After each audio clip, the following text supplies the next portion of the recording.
Mesti kita orang pernah dengar cerita legenda 7 puteri masa kecil-kecil dulu.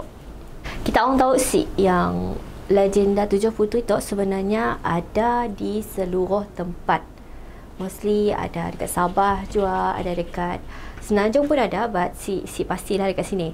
Jadi di Sarawak tu juga ada legenda 7 puteri di Taman Negara Gunung Gading. Gunung Gading tu adalah salah satu puncak yang berada di Taman Negara Gunung Gading di Lunduk, Sarawak. Jadi jaraknya dari pusat bandar Kuching dengan Lunduk tu kira-kira dalam 45 minit lah dengan pakai kereta ataupun perjalanan darat. Jadi di Gunung Gading tu ada bunga rafflesia terbesar lah yang pernah ada di Sarawak. Di sampingnya kaya dengan keindahan flora dan fauna uniknya, sangat mengagumkan lah. Yang pun flora dan fauna dekat situ. Jadi bila bercerita tentang keindahan Gunung Gading tu, mungkin banyak lah yang si tahu tentang gunung tu. Sebenarnya ada beberapa kawasan air terjun yang kacak dan sangat fresh, menyegarkan. Mungkin kita orang dapat mandi kat situ lah. Cuba mandi kat situ baru tahu macam mana rasa. Jadi bagi masyarakat tempatan yang tinggal di sekitar Gunung Gadingnya, dannya sangat menghormati kawasan tu sebab dipercayai ia adalah satu tempat bagi sang bunian mandi ataupun menyucikan diri sedaknya lah. Jadi keberadaan sang bunian di kawasan Gunung Gading tu dikatakan sering dituntutlah bantuannya oleh para pengamal perubatan tradisional dalam kalangan masyarakat tempatan di Lunduk yang pun lah. Di kebiasaannya adanya tu akan menyeru semangat gaib sang bunian, iaitu susuk-susuk 7 puteri yang menjaga air terjun. Jadi bukannya aja si mudah untuk memohon bantuan sebab dikatakan puteri-puteri bunian tu daknya hanya bersiram ataupun mandi masa daknya ada di kawasan air terjunnya lah pada setiap 7 purnama, iaitu ketika bulan betul-betul di atas kepala. Okey, jadi Al-Sahibul Hikayat seperti yang diceritakan oleh orang tua-tua di Lunduk Nyak Cayak yang ada 7 puteri yang menjaga air terjun di Gunung Gading tu. Jadi 7 puteri tu dapat ditangga dengan mata kasar dan daknya tu hanya yang bertuah je dapat nanggal sidaknya pada masa yang tertentu. Dan dipercayai juga lah setiap puteri tu daknya ada wardiah ataupun keistimewaan yang disimpan serta hanya diberi dengan orang-orang yang terpilih sahaja.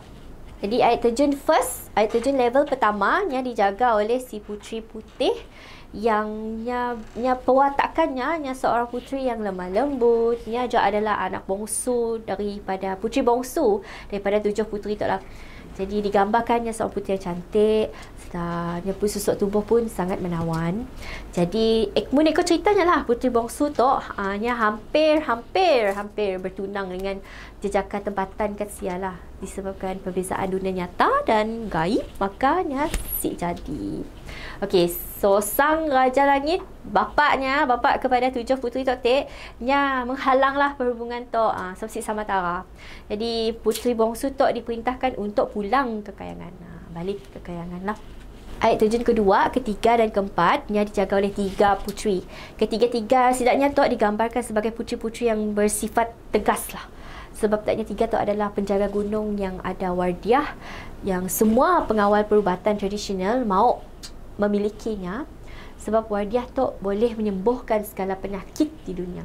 Tapi disebabkan ketegasan puteri-puteri tu bukan senanglah untuk dapatkan wardiah tu. Di ketiga-tiga puteri tu daknya ada selendang mayang yang colourful, berwarna-warni, iaitu warna merah, hitam dan kuning, macam bendera Sarawak juga lah. Okay, selain daripada setiap puteri juga ada wardiah istimewa, iaitu puteri nombor 2 tu ada tapak sirih emas. Puteri ketiga ada kain selendang emas dan puteri keempatnya ada kain songket yang ditenun bersama kain emas. Jadi dengan memiliki kesemua wardiah tu barulah sesuatu penyakit boleh disembuhkan. Ini adalah syaratnya. Dari siajak kita dah boleh agak yang bukan senang untuk memilikinya lah. Okay, so air terjun yang kelima dan keenam dijaga oleh 2 puteri yang digambarkan mempunyai perwatakan yang sederhana. Kedua-dua puteri tu pun ada juga menyimpan wardiah yang tersendiri yang hanya boleh didapati sekiranya betul-betul kena dengan masa je lah. Dan air terjun last kali iaitu air terjun ke-7 yang paling tinggi lah. Sampai kini nya dipercayai masih ada wadiahnya. Wadiah dikatakan diletakkan di satu tasik kecil yang lokasinya di puncak Gunung Gading, Buloh Perindu. Ialah wadiah yang disimpan oleh puteri yang ke-7 Tep. Jadi Buloh Perindu tu dikatakan mempunyai 1001 kegunaan untuk diri pula kesihatan, perubatan serta perlindungan daripada kejahatan. Oleh sebab syarat-syarat sangat ketatlah. Setiap yang mau berhajatnya perlu mempunyai hati yang bersih, suci dan murni. Mun hajat ditolak, maka pulanglah kita orang. Ini adalah untuk keselamatan diri, sebab takut ada musibah yang mungkin akan menimpa. Jadi cerita legenda 7 puteri air terjun Gunung Gading tu, nya ada wadiah keistimewaan pada setiap puterinya. Wadiah-wadiah tu dijaga cukup rapi sampai kini tu ada dalam kalangan pengamal perubatannya masih lagi memohon bantuan di alam gaib lah dari sang puteri tu. Dan disebabkan oleh sampai kini tu kawasan Gunung Gadingnya masih dianggap keras bagi masyarakat tempatan. Disebabkannya juga siapa-siapa yang berpeluang pergi berkelah di air terjun tu dinasihatkan untuk melakukan perkara-perkara yang boleh mendatangkan kemarahan penghuni lain di kawasan Taman Negara lah. Okey, jadi menurut sumber lah yang kami dapat, berkaitan cerita 7 puteri air terjun Gunung Gading tu sebenarnya disignifikasikan sebagai dengan etnik Iban di sekitar Lunduk suatu masa dulu. Jadi umum mengetahui perangnya adalah satu lumrah satu ketika dulu, seperti perang antara kaum serta perluasan wilayah. Jadi masa yang dikatakan pahlawan-pahlawan Iban di Lunduk tu ada mohon bantuan daripada 7 puteri tu juga. Misalnya masa berlaku perang Batang Kayan yang mana suku Skrang telah menyerang. Okey, misalnya masa berlaku perang Batang Kayan yang di mana suku Skrang tu telah menyerang suku Sebuyau, yang dikatakan 7 puteri dah beri bantuan gaib dengan suku Sebuyau. Jadi suku Skrang tu dikatakan dapat nanggar pun suku Sebuyau yang sedang bertapuk di Batang Kayannya. Batang Kayannya pun masa macam seolah-olah ada di wujud pun di Gunung Gadingnya. Itu adalah penangan antara penangan lah pertolongan daripada 7 puteri sakti yang mampu membuat mata kasar manusia pun dapat ditutupnya juga. Selain daripada cerita perang yang pernah berlaku di Tanjung Datu, dikatakan ada faktor-faktor pertolongan daripada 7 puteri lah.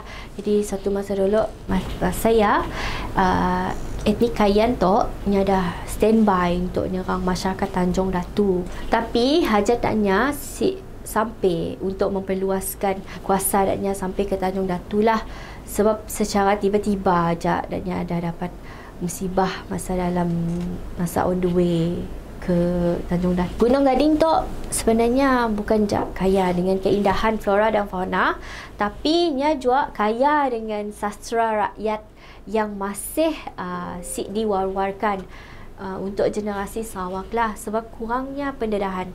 Jadi terpulanglah dengan kita tu, terutamanya sebagai generasi anak Sarawak, untuk menggali balik cerita dari orang tua kita ataupun rujukan buku dan sebagainya. Follow us, I Read E-Paper, News Short Tribune and Suara Sarawak on smartphones. Register free app SDSS E-Paper now.